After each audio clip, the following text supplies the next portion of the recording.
क्षेत्रीय मुद्दा अलग होता है और राष्ट्रीय मुद्दा अलग होता है। तो उस समय लोग यही कह रहे थे कि बिहार में नीतीश कुमार और केंद्र में मोदी सरकार। जब पत्रकारिता का कीड़ा काटता है तो थोड़ा सा पता किया कि भाई ऐसे मंच से बोला क्या हो गया, तो पता चल सर से लोकसभा छोड़ दीजिए ना। लेकिन अभी जो एक दौर चला हुआ है दक्षिणपंथी पार्टियों का, पूरा वैश्विक दौर चला हुआ है, वैश्विक स्थिति बनी हुई है। वैश्विक हम ये कैसे मान लें, जो विशेषज्ञ टीवी पर बोल रहे हैं और अखबारों में लिख रहे हैं, या नेता जो बोल रहे हैं कि एग्जिट पोल करने वाले सभी लोगों ने मिल करके रिजल्ट तैयार कर दिया है। लोकतंत्र के लिए तो ये गलत है कि आप प्रधानमंत्री के चेहरे पर विधानसभा का चुनाव लड़िए।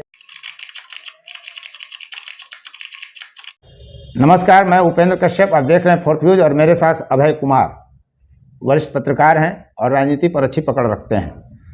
लोकसभा चुनाव अगले बरस है, 2024 में लोकसभा का चुनाव होना है, देश को प्रधानमंत्री का चयन करना है। और 2023 में 5 राज्यों में, राजस्थान, मध्य प्रदेश, छत्तीसगढ़, मिजोरम और तेलंगाना में चुनाव हुआ। कहा यह जा रहा है, राजनीतिक विमर्श का यह मुद्दा देश में बन गया है कि इन 5 विधानसभा चुनावों का जो परिणाम है वो सेमीफाइनल है और 2024 में लोकसभा का चुनाव फाइनल मैच होगा। यदि इसमें भाजपा हारती है तो लोकसभा चुनाव में भाजपा का साफाया माना जा रहा है। कई विश्लेषक ऐसा कह रहे हैं। लेकिन क्या वास्तव में, मेरा प्रश्न यह है कि विधानसभा चुनावों का परिणाम का जो फल आता है उसका प्रभाव लोकसभा के चुनावों पर पड़ता है क्या? आपको क्या लगता है? उपेंद्र जी, पहले मैं कहूंगा कि जो ये सेमीफाइनल और फाइनल की जो बात कही हमने चुनाव में, लोकतंत्र में कभी फाइनल और सेमीफाइनल नहीं होता है। काल परिस्थिति के अनुसार वो वोटर का मिजाज किधर है यह बताता है कि पलड़ा किसका भारी रहेगा। बात रही कि लोकसभा और विधानसभा में क्या दोनों का मतलब परिणाम जो है से मैच करता है क्या, तो आप बताइए, बिहार, चाहे बिहार हो, या उत्तर प्रदेश हो, दक्षिण के राज्य हो, या पूरे भारत के राज्यों की बात करें, तो अगर पूरे देश का मिजाज एक तरह रहता है तो फिर राष्ट्रीय पार्टियों को होते हुए क्षेत्रीय पार्टियां को उभार क्यों होती है? इसका मतलब है क्षेत्रीय मुद्दा अलग होता है और राष्ट्रीय मुद्दा अलग होता है।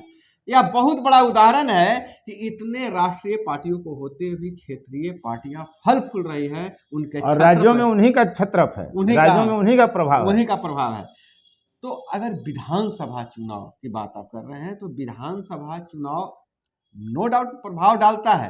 केंद्र की बातों से विधानसभा चुनाव पर प्रभाव डाल सकता है, चुनाव पे प्रभाव आंशिक रूप से डाल सकता है, लेकिन यही परिणाम लोकसभा चुनाव में आएगा तो मेरे समझ से तो ये समझ हम लोग तो देखे हैं। जैसे आप 2015 में जाएं बिहार में, तो बिहार विधानसभा का चुनाव था और तुरंत 14 में जब मोदी का उभार होता है तो 15 में बिहार में विधानसभा का चुनाव होता है और नीतीश कुमार 17 साल का गठबंधन भाजपा से तोड़ करके राजद के साथ जाते हैं। और जब हम लोग क्षेत्र में कवर करने जाते हैं खबर, तो उस समय लोग यही कह रहे थे कि बिहार में नीतीश कुमार और केंद्र में मोदी सरकार।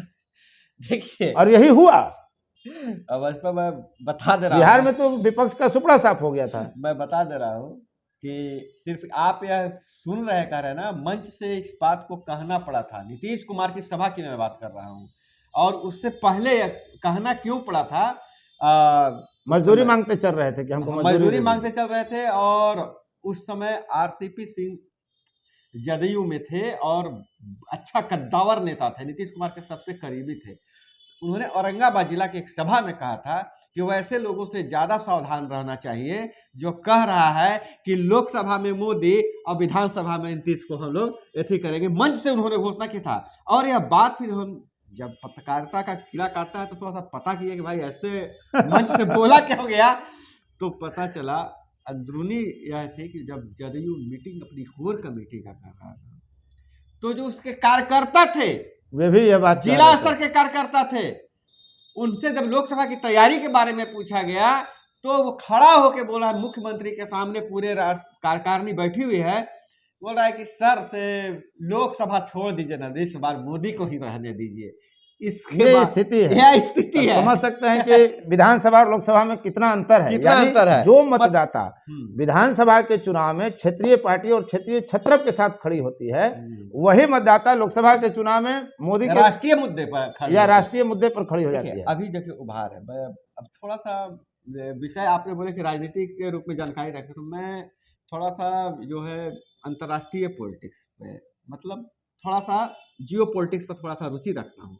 आप देख लीजिए, अभी सिर्फ भारत में तो पहले आ गया है, लेकिन आज यूरोप के देशों में देखिए, फ्रांस में देख लीजिए, इटली में देख लीजिए, ब्राजील में देख लीजिए, सब जगह दक्षिणपंथी पार्टियां मजबूत हो रही हैं, दक्षिणपंथी पार्टियां राष्ट्रवादी लोग पार्टियां भरोसा मजबूत हो कर रही रहे हैं, हैं, उस पर भरोसा उस बढ़ पर रहा है। भरोसा कर रही हैं। और जो जिन्हों हम लोग कहते हैं वो लिबरल पार्टियों, लिबरल लोगों की अभी हर जगह जहां भी सर्वे हो रहा है, कोई स्टेट में चुनाव, अमेरिका में चुनाव हो, ब्राजील में चुनाव हो, इटली में चुनाव हो, हर जगह जो शिकस्त खानी पड़ रही है लिबरल लोगों को। तो इसके पीछे बहुत सा कारण है, विषयांतर हो जाएंगे।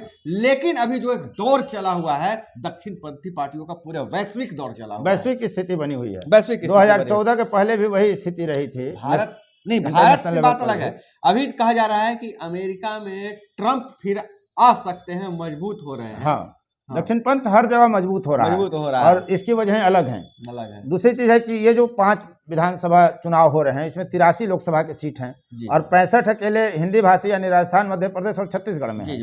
तो इसका क्या प्रभाव पड़ेगा लोकसभा के चुनाव में? और अगर हम पहले का इतिहास अगर आप देखते हैं तो बहुत फर्क नहीं पड़ा था। 19 के आप 18 में वहां लोग विधानसभा का चुनाव हुआ था, और फिर 19 में लोकसभा का चुनाव हुआ, तो कांग्रेस राजस्थान में सरकार रही, लेकिन उसका खाता भी नहीं खुल सका लोकसभा के चुनाव में। अब बातचीत, वहां सरकार है राजस्थान में, और लोकसभा में उसका खाता नहीं खुला। मध्य प्रदेश में 1 सीट कांग्रेस को मिलता है और छत्तीसगढ़ में 2 सीट, तो कहाँ प्रभाव पड़ा? यूपी की बात है, सरकार भूल गए। यूपी तो मान लीजिए कि अब पुराना मामला हो गया, वहाँ 6-7 साल से सरकारें हैं, लेकिन जब वहां पर ये तीनों प्रदेश में कांग्रेस की सरकारें रहीं, तो कहाँ 1-2 सीटें जीत सकी। राजस्थान में सुपड़ा साफ हो गया, खाता तक नहीं खुला। तो हम ये कैसे मान लें, जो विशेषज्ञ टीवी पर बोल रहे हैं और अखबारों में लिख रहे हैं, या नेता जो बोल रहे हैं कि विधानसभा का चुनाव हम जीतेंगे तो लोकसभा में इनको हटा देंगे, उखाड़ कर फेंक देंगे। इस पर जाइए, यह आजकल कोई मतलब हम क्या कह रहे हैं कि निष्पक्ष नहीं है, सभी के सारे लोग बायस। नहीं, निष्पक्ष तो हुआ भी नहीं जा सकता है, निष्पक्षता और तटस्थता कोई अच्छी नहीं है। गौर कीजिए, ये बहस क्यों शुरू हुई, यह बहस क्यों शुरू हुई है और कब से शुरू हो रही है? यह बहस जो एग्जिट पोल के नतीजे कुछ आने शुरू हुए, उसके बाद से यह बहस शुरू हो गई है। और एग्जिट पोल पे बिल्कुल भरोसा नहीं किया जा सकता है, वो तो संभव नहीं, कई बार वो फेल हुआ है। बिहार की बात मैं कर रहा हूँ। बिहार में जब चुनाव हो रहा था, जब याद कीजिए कि भाजपा कार्यालय में पटाखे फूटने लगे थे। हाँ, भाजपा कार्यालय में पटाखे फूटने लगे थे। और सरकार नहीं बन सकी। एग्जिट पोल यहाँ सरकार बनवा रहा था, सिर्फ एक एग्जिट पोल जो उसका एक था आंकड़ा, और किसी का उत्तीर्ण तुक्का है, लग गया तो लग गया, वरना मैक्सिमम वही है सर्वे फेल ही गाना बजा था नीतीश कुमार। हाँ, नीतीश है तो वही। तो अभी एग्जिट पोल के नतीजों से कुछ नहीं कहा सकता। जो अभी जो आ रहा है, जो कि एमपी में भाजपा बना लेगी, छत्तीसगढ़ में कहा जा रहा है कि ऐसे, राजस्थान में कहा जा रहा है कि कांग्रेस आ जाएगी, छत्तीसगढ़ में भी कांग्रेस बताया जा रहा है। लेकिन हर जो अभी जितने भी नतीजे आए हैं एग्जिट पोल के, एबीपी हो, सी वोटर हो, दैनिक भास्कर का आ रहा है, इंडिया टुडे, एक्सिस माई इंडिया का आ रहा है, टाइम्स ऑफ नाउ का, सबका जो जो मध्य प्रदेश का जो सूचना आ रहा है, वो सबका मतलब बराबर, करीब लगभग बराबर है। लेकिन छत्तीसगढ़ और राजस्थान पर तो गौर कीजिएगा, तो यहाँ देखिएगा कि कोई जो सर्वे एजेंसी है उसका बिल्कुल उलट हो जा रहा है। सुबह तो चर्चा हो रही थी चाय पर, तो मेरे एक मित्र ने कहा कि लगता है कि एग्जिट पोल करने वाले सभी लोगों ने मिल करके रिजल्ट तैयार कर दिया है कि जनता भ्रमित रहे कि एग्जिट पोल क्या होगा, क्या कर रहा है, किसी ना किसी का तो सही होगा। हाँ, किसी का तो सही होना तय है, इस तरह से आंकड़े आ रहे हैं। खैर, देखो लोकसभा चुनाव की तो बात होगी, हम लोग तो मतलब मोटा मोटी बात यही समझ में आ गया कि विधानसभा अलग मुद्दे पर लड़े जाते हैं, लोकसभा अलग मुद्दे पर लड़े जाते हैं। लेकिन जो अभी एक बयार बहा है दक्षिण पंथ का, और इस बयार के पीछे ऐसा नहीं है कि मतलब बयार के पीछे प्रत्याशित हो गया है, कहीं न कहीं लोगों को लगा है कि अपनी जड़ों से जोड़ने के लिए दक्षिण पंथ को अपनाना पड़ेगा। लाख बुराई करते हुए भी लोग कहीं ना कहीं, बहुत सारे लोग इस ओर मुड़ रहे हैं। तो अभी जो चुनावों का जो रिजल्ट आएगा उसके बाद हो सकता है कि इस पर भी दक्षिण पंथ का असर पड़े। अभी तो एक सर्वे आया एग्जिट पोल के साथ ही कि एमपी का शायद था कि सरकारी नौकरी में जो लोग हैं वो कांग्रेस को वोट दे रहे हैं और जो प्राइवेट नौकरी लोग कर रहे हैं वो भाजपा के पक्ष में मतदान कर रहे हैं। यह बयान है कि मतलब सरकारी नौकरी वाले हैं। हाँ, ये सर्वे बता रहा है, जो एग्जिट पोल में सर्वे आया कि जो सरकारी नौकरी में है वो कांग्रेस को वोट दे रहे हैं, यानी भाजपा के विपक्ष में वोट दे रहे हैं, और जो प्राइवेट नौकरी कर रहे हैं वो सरकार के पक्ष अथी में भाजपा के पक्ष में मतदान किए हैं। कितने प्रतिशत लोग कर रहे हैं? बिहार का अगर ताजा आंकड़ा को सैंपल माने तो 1.25% से 1.5% देश में होगा, 2% होगा, इससे तो ज्यादा होगा नहीं। 2% नौकरी कर रहे हैं, उससे ज्यादा होगा नहीं। वो कितना लेकिन प्रभावी होता है, वो 1.5% प्रभावी होता है, 5% को प्रभावी करेगा। नौकरी करने वाले जो मतलब अभी वोट देने कहाँ जाते हैं? वोट देने नहीं जाते हैं, लेकिन जो एक खबर बाहर आना ही प्रभावित करता है, चुनाव को प्रभावित करता है। लेकिन आप देखिए कि हम जब भी क्षेत्रीय जब चुनाव होता है, क्षेत्रीय में कहीं न कहीं एक चेहरा होता है, किसी भी दल का, किसी दल का नाम इस बार तो किसी ने मुख्यमंत्री का चेहरा घोषित नहीं किया, खासकर भाजपा ने तो कहीं 5 प्रदेश में मुख्यमंत्री का चेहरा घोषित नहीं किया। लेकिन कहीं क्षेत्र जीतते हैं तो वहाँ सिर्फ एक चेहरा चल रहा है। भाजपा को अगर भरोसा है तो सिर्फ एक चेहरे पर भरोसा है, यह बताने की जरूरत नहीं है। हाँ। और सर्वे में यह भी कहा गया कि राहुल के चेहरे से ज्यादा छत्रपों के चेहरे पर भरोसा है विधानसभा के चुनाव में। वही मैं बात कह रहा हूँ कि और दूसरे पार्टियों को देखिए तो उन्हें मतलब जहाँ देश के लिए तो एक चेहरा है ही, अगर उनके जहां पर उस चेहरे की जरूरत नहीं है वहां भी उसी चेहरे पर भरोसा है, और जहां उसी चेहरे पर चुनाव लड़ा लोकतंत्र के लिए तो ये गलत है कि आप प्रधानमंत्री के चेहरे पर विधानसभा का चुनाव लड़िए। देखिए लोकतंत्र ही गलत है। मूर्खों के लिए मूर्खों के द्वारा जैसे जो भी कहा गया है, तो लोकतंत्र सबसे अच्छा शासन प्रणाली है।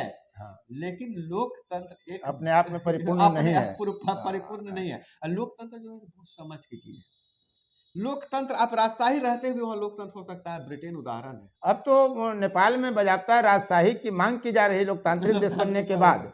अभी वहाँ बड़े पैमाने पर नेपाल में प्रदर्शन हुआ कि राजशाही को वापस लाओ। देखिए कुल मिला कर जो स्थिति यह है कि विधानसभाओं के चुनाव का बहुत प्रभाव लोकसभा के चुनाव पर नहीं पड़ने जा रहा है। नहीं, अभी तक का तो नहीं पड़ा है। हाँ। और इतिहास भी ऐसा ही बताता है और शायद भविष्य भी ऐसा ही बताएगा। बिल्कुल। लेकिन अपने अपने राजनीतिक लाभ के लिए अपने अपने मतदाताओं को अपने पक्ष में मजबूती से गोलबंद बनाए रखने के लिए लोग इस तरह का प्रचार करते हैं और इस तरह की बात विचार को सामने रखा जाता है। इसमें आपको क्या लगता है? देखिए सेमीफाइनल और फाइनल, उपचुनाव, सेमीफाइनल, उपफाइनल, ये सब मतलब कोई ज्यादा ट्रेंड नहीं है, कोई फार्मूला नहीं है। वनडे मैच की तरह है, जिस दिन आपका दिन है वहां जीतिएगा, जिस दिन खत्म बढ़िया उपचुनाव में है कि सत्ताधारी दल उपचुनाव में पक्ष में लोग ज्यादा मतदान देते हैं। लेकिन झारखंड का उदाहरण है, मुख्यमंत्री का कैंडिडेट हार गया था। स्थिति है अभय जी कि एक India Today C voter mood of the nation survey किया था, उसका कहना है कि जितने लोगों से उसने प्रश्न किया उसमें 52% उत्तरदाता जो हैं उनका ये कहना है कि प्रधानमंत्री नरेंद्र मोदी को तीसरा कार्यकाल हासिल होना चाहिए। हाँ, तो अभी तक मतलब मतदाता है, लोकसभा का चुनाव आएगा तब ना वोट देंगे, चाहिए। दूसरा उनमें ये पता था कि 63% उसमें उत्तरदाता ऐसे थे जो प्रधानमंत्री के रूप में नरेंद्र मोदी से संतुष्ट हैं। तो क्या लोकसभा चुनाव में ये सर्वे ठीक रहेगा?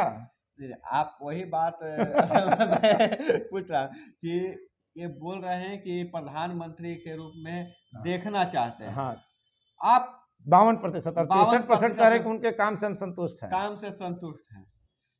अब बाकी जो प्रधानमंत्री को नहीं चाहते हैं उससे कम हो जाएंगे। जो मोदी को प्रधानमंत्री के रूप में नहीं देखना चाहते हैं, उनसे भी पूछा गया कि किसको देखना चाहते हैं।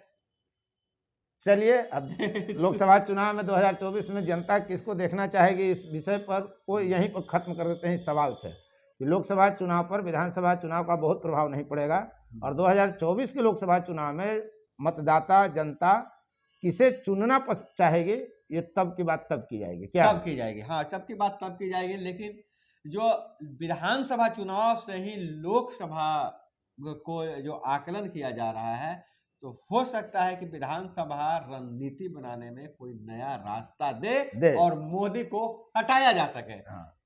या लाया भी जा सके, इसके लिए भाजपा अपना प्रयास करेगी। बिल्कुल बिल्कुल। जो हटाने के लिए लोग प्रयास करेंगे तो एक तबका लाने के लिए प्रयास करेगा।